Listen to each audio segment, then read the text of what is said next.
আমাদের ক্লায়েন্টদের number one complain হচ্ছে যে ভাই আমি তো সারাদিন অফিসে ডেস্ক জব করি, আমার হাঁটাচলা করার স্কোপ নেই।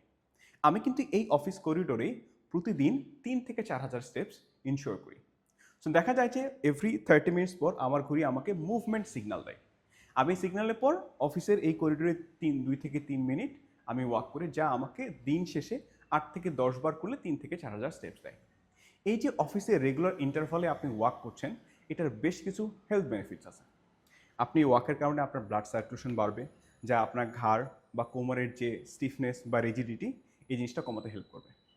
অলসো এইটার ফলে আপনার মেটাবলিজম অ্যাক্টিভ হবে, যা আপনার ইন্ডিভিজুয়াল ফিটনেসগুলোর জন্য খুবই উপকারী।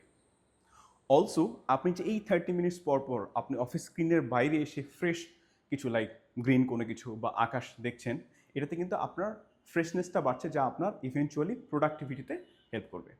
2015 সালে একটি গবেষণায় দেখা গেছে যে যারা ডেস্ক জব করেন তারা এভরি আওয়ারে যদি 2 থেকে 3 মিনিট হাঁটাচলা করেন, তারা তাদের এই ডেস্ক জবের যে নেগেটিভ ইফেক্ট বা হার্মফুল ইফেক্ট এই জিনিসটা সিগনিফিকেন্টলি রিডিউস করতে পারে। কর্পোরেট ডিমান্ডিং কালচারের জন্য আপনি যদি আপনার ইন্ডিভিজুয়াল ফিটনেসগুলো অ্যাচিভ না করতে পারেন, আপনি আমাদের 90 ডেজ ফিটনেস ট্রান্সফরমেশন প্রোগ্রামে জয়েন করতে পারেন। আমরা আপনাকে সায়েন্স ব্যাকড ওয়েতে সাস্টেনেবল হেলদি হ্যাবিটস বিল্ড করতে সাহায্য করব এবং আপনার যে কোনো ধরনের ফিটনেস গোল অ্যাচিভ করতে সাহায্য করব। স্টে অ্যাক্টিভ, স্টে সুস্থ।